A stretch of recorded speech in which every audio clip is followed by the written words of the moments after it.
A chance meeting between old school friends. The simplest thing in the world. But it leads to a revival of the dare game.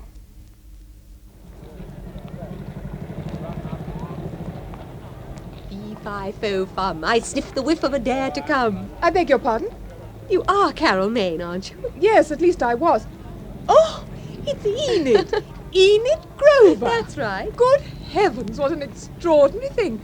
How many years is it? 50. Oh, imagine, we're 30. I know, isn't it awful? And school seems like another world. It's still very vivid to me. Is it? Oh, not to me. I remember odds and bits. I remember you. Thanks. I suppose you're married, Carol? Yes, I'm a doctor's wife. Children? 2 boys, 7 and 10. What about you? I'm not married. Look, Enid, this is so fantastic meeting in the street like this. Have you time for a coffee? Yes, I'd like that. There's a place across the road. I've got loads of shopping to do, but I don't come up to the West End very often, but that can wait till afterwards.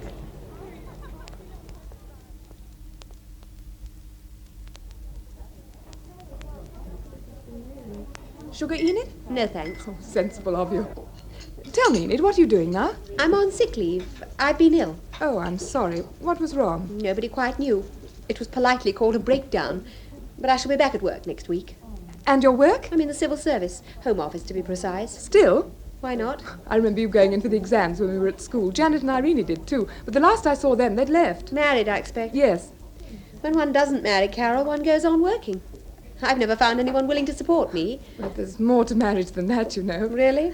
You haven't changed. That's all you know. You haven't, Enid. You were always too clever for me, and you still are. I still feel there's something behind quite ordinary things you say. Funny. I remember that about you. And when I've thought of you since, I've concluded that I imagined it. But I didn't. It's true. You still make me feel naive. I was the naive one, surely. You were the most left-headed of the lot of us. Remember the dare game, Carol? Fee-fi-fo-fum. I sniff the whiff of a dare to come. School's extraordinary. All those hours and hours of lessons and one doesn't remember a word of them. Yet silly things like the way Miss Legging spat as she talked, and those shapeless jumpers Miss Cumber used to wear, and our various scrapes and dares, all remembers them vividly. Yes. The worst dare I ever did was spilling that ink in Miss Wilkins' desk. Oh, there was an awful moment when I thought she'd guessed it wasn't an accident. But you got away with it. I didn't get away with my worst dare, did I? What was that? Don't you remember? We did so many things, didn't we? I've even forgotten some of my own dares. But you haven't forgotten the ring. Oh, no. No, that was pretty awful. Oh, but isn't it funny to look back on? We took ourselves so seriously, as if it mattered what happened. She never believed me, you know. What? Miss Gordon, she never believed me. She made a remark on the day I left which showed that she still thought I was a thief. Silly woman. Why silly? No one told her otherwise. I'm sorry, Enid. 15 years too late, I'm sorry. So you do remember? Yes. Why did you pretend not to? Guilty conscience. And then, when I dared you that day, I never really thought you'd do it. As soon as I'd said it, I wished I hadn't. Miss Gordon took off her ring, didn't she? And put it on the desk. Then she went over to the sink of the corner of the physics lab and washed her hands. And you whispered to me our usual challenge. Fee-fi-fo-fum, I sniff the whiff of a dare to come. I dare you, Enid, to take Miss Gordon's ring. So I took it. I wish you hadn't. There's something that's always puzzled me. When old Gordon began to make a fuss and asked where her ring was and if we'd seen it, why didn't you hand it over straight away? You'd done the dare. There was no reason to hang on to the ring. I didn't have time to tell her.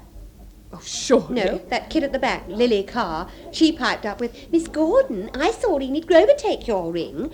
Then Gordon accused me, and that was that. Well, you denied it at first. Panic. Then she found it in my pocket. And she didn't believe me. Although she pretended to because she was scared of trouble. But she would have believed me if you'd spoken up and told her about the dare game. Beastly little coward, wasn't I? You wanted to hurt me. Did I? You know you did. Why? Enid, I honestly don't know. Kids do things, don't they? Well, maybe I was jealous of you because you were cleverer than I was. Because you had a sort of power over me. I don't know. Come to that, there was nothing to stop you from telling Miss Gordon about the dare game. I was too proud. I decided to let her think what she liked. I told her it had been done as a joke, and that was the truth. You know, Enid, you're being a bit kinky bringing up all this stuff that happened when we were kids. What does it matter now? I think when people do something wrong, like betraying a friend, it stays just as wrong however many years pass. Maybe, but there's no need to go on brooding about it. There was never any need for you to brood, was there? You got off scot-free. So did you? After all, you did take the ring. It was awfully silly of you. I had no choice. Of course you had. But you'd dared me. So what? If you dared me to take a valuable ring, I wouldn't have done it. Oh, yes, you would. That was the dare game. We always carried out each other's dares, always. Oh, Enid, stop. I can't understand why you're still niggling about it all after these years. It was the injustice. It was never tidied up. Okay, let's tidy it up now. I'll buy you a present to make amends. Something pretty. A scarf, earrings, what would you like? Trying to buy me off for the sake of your conscience. Oh, don't be such a prig. All right, Carol. Let's go to the shops now and look at the pretty things.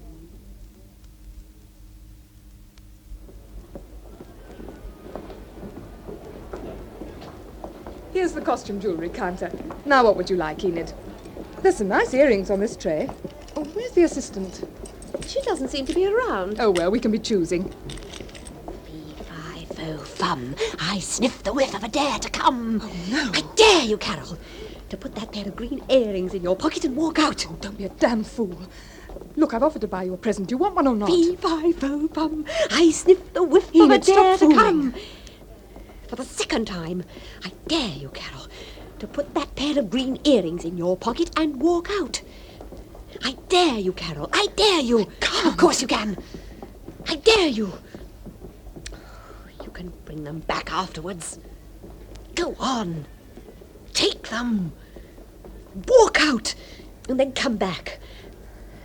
I'll wait for you here. And then Honor will be satisfied for good and all. All right. It's quite mad, but still. Here goes.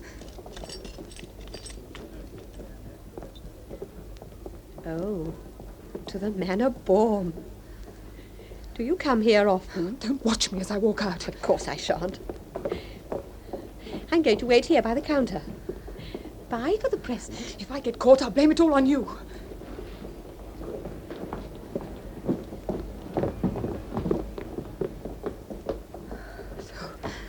So this is what it feels like to be a thief. I'll never do this again as long as I live.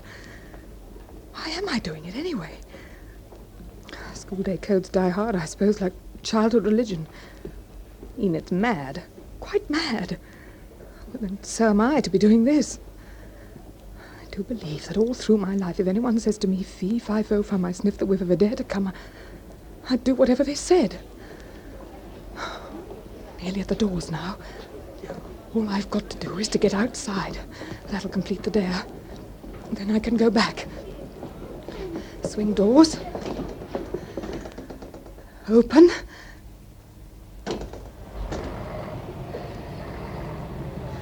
Outside at last. Oh, I've done it. I'll be able to tell John when I get home. Oh, maybe I won't. He'll be furious. Taking a risk like that, he'd say. Oh, now I can go back. Oh, who are you? Take your hand off my arm. Excuse me, madam, but the manager would like a word with you. With me? Why? Please come this way, madam. But who are you? I'm the store detective, madam. Oh, dear. Come along, through these doors. Wait a minute. Is it the earrings? Well, here they are. Thank you, madam. How did you know? I saw you. Oh, I remember seeing you now. I thought you were a customer. That is the general idea. Now, come along, madam, please. It was only a joke, you know. I'm not a thief.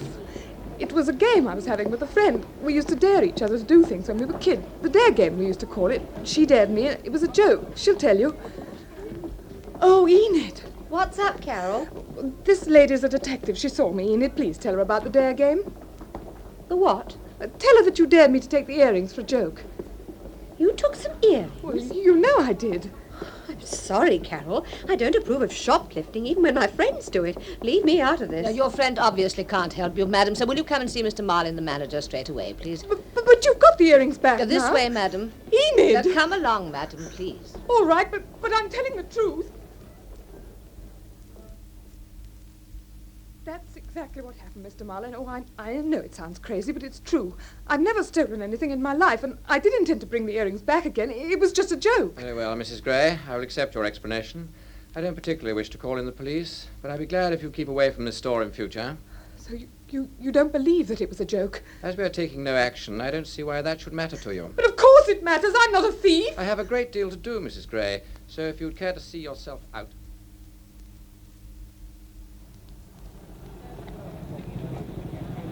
Hello.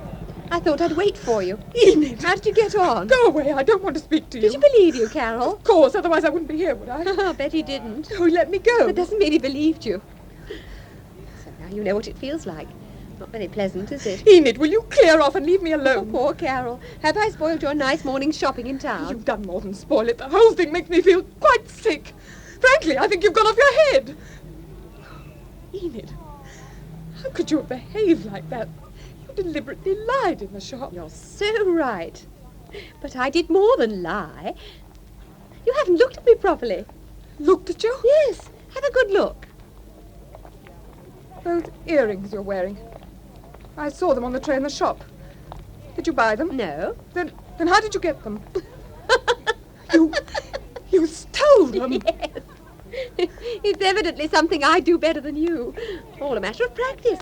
I started young, you see, when I took the ring. Oh, no, Enid, you can't blame everything on a childhood dare. And I don't think pinching things in shops is funny or clever. From one who's just been nabbed by a store detective, I find that remark rather comic. Do you often take things? Whenever I'm in the mood. Don't you ever get caught? I was once in a different town when I was less skillful than I am now. What happened? I wasn't as lucky as you've been today. The manager sent for the police and charged me. But I engaged a good solicitor, and he engaged an advocate to defend me, and he found a psychiatrist who said it was all due to my frustrations. He got me off. You paid people to tell lies for you? Lies? My dear Carol, every word that psychiatrist said was true. It is my frustrations that make me swipe things from shops. I have a perfectly good salary. I could afford to buy anything within reason. But it's so much more exciting to steal things. Women with empty lives have to make their own excitement, you see. It's different for you. You have your husband and children. Don't grudge me my hobby. Hobby? Certainly. And I owe it to you, really. If it hadn't been for the dare game, I'd never have got started. And if you had cleared my name in those far-off days, I might never have realized that it's not what one does that matters, it's what people believe about one. You are now regarded as a shoplifter. You won't be welcome in that store again, but I can go in whenever I like. So now I'll say goodbye, Carol. It's been so nice meeting you and tidying everything up. Margaret Wolfit and Shirley Cooklin in The Dare Game by Rosemary Timperley, produced for the BBC by Keith Williams.